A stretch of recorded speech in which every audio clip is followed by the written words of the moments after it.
Hello, আসসালামু আলাইকুম। আজকের রেসিপি হলো বিফ জালি কাবাব রেসিপি।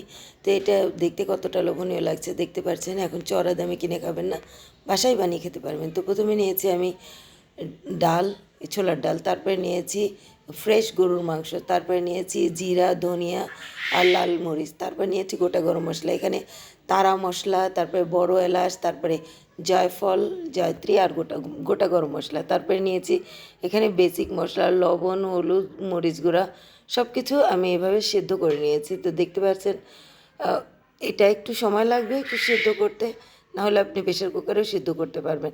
তারপরে একদম এটাকে মিহি করে নেবেন। আমি এটা এভাবে মিহি করে আমি ব্লেন্ডারে একটু এই যে মাংসগুলা এই করে নিয়েছি, একটু ঘুরিয়ে নিয়েছি। তো দেখতে পাচ্ছেন কতটা এইভাবে দেখতে পাচ্ছেন এই যে আঁশযুক্ত হয়ে যাবে। এইভাবে যতক্ষণ আঁশযুক্ত হয়ে যাবে ততক্ষণ বুঝতে পারবেন যে এটা কাবাবের জন্য পারফেক্ট। তো এখানে এখানে দেখতে পাচ্ছেন আমি এটাকে আরও কিছুক্ষণ মাখিয়ে নিয়েছি। মাখিয়ে নেওয়ার পর এখন আমি কাবাবের শেপ দিব। আমি গোল করে নিয়েছি। আপনি ইচ্ছা মতো কাবাবের শেপ দিয়ে গোল করে নিতে পারেন। তো দেখতে পাচ্ছেন আমি সবগুলোকে এইভাবে ঘুরিয়ে ঘুরিয়ে এভাবে গোল করে গোল করে নিয়েছি।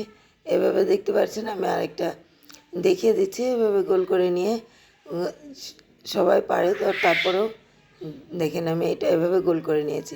তো আমার হয়ে গিয়েছে সবগুলা। তারপরে নিয়েছি একটা বাটিতে ডিম।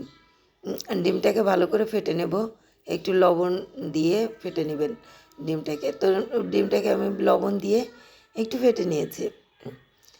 একদম মিক্স করে নেবেন ডিমটাকে। তারপরে এখানে এখানে দেখতে পাচ্ছেন আমি ডিমে চুবিয়ে একটা কাবাব নেবেন, তারপরে ডিমে চুবিয়ে এটা তেলে ছেড়ে দিবেন এইভাবে।